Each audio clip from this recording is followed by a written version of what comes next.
సాగర సంగమం సినిమా గురించి మనం మాట్లాడుకుంటే ఆ, అదొక అద్భుతమైనటువంటి కళాఖండం. అవునండి. దాంట్లో మీ క్యారెక్టర్ నిజంగా ఒక న్యాచురల్ మదర్. నిజంగా తల్లి కొడుకు ఎంత బయట ఎంత న్యాచురల్గా ఉంటారో, ఆ కొడుకు కోసం మీరు పడే తపన, ఎంత ఆరోగ్యం బాగోకపోయినా అసలు నిజంగా చాలా అద్భుతమైన సినిమా అమ్మది. అవును, ఎందుకంటే కె విశ్వనాథ్ గారితో మీకు మంచి అనుబంధం ఉంది. అవునండి. 17 సినిమాలు చేశాను నేను ఆయనతోటి. కె విశ్వనాథ్ గారితో సూపర్. అందులో సాగర సంగమం అనేది సాగర పెద్ద సంగమం, లెజెండరీ అవును హిట్ అది. అవును. సో ఎలా ఉందమ్మా అప్పుడు వర్క్ చేసినప్పుడు కమల్ హాసన్ గారితో కానీ, జయసుధ గారితో, జయప్రద గారితో కానీ ఎలా అనిపించింది? అంత బాగుండేదండి. అందరూ అక్కడ చెప్తున్నాను కదా, ఆ సెట్లో ఆ స్పాట్లో అందరం ఒక కుటుంబంలాగా అయిపోతాం. హ్మ్. మరి బయటకు వస్తే మళ్ళీ ఎవరి దారి వాళ్ళదే. వాళ్ళది. అక్కడ మాత్రం డైలాగ్ చెప్పడం గురించి ఇది కానీ ఏది కానీ డైరెక్టర్ గారు ఏం చెప్తే 1-2 సార్లు రిహార్సల్స్ చేసి హ్మ్. పర్ఫెక్ట్గా చేయడం చాలా ఇష్టమైన క్యారెక్టర్ అదొకటి నాకు. సూపర్.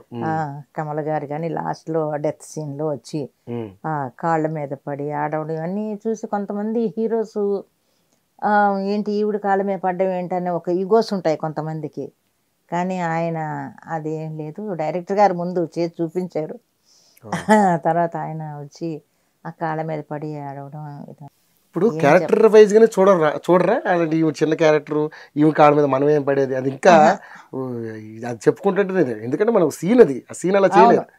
చాలా మందికి ఉందండి ఆ ఈగోస్. చాలా మంది హీరోస్కి కొంతమందికి ఉంది, కానీ కొంతమందికి అది లేదు. అది క్యారెక్టర్. అక్కడ అక్కడ అమ్మ, ఇక్కడ కొడుకు, అంతవరకే.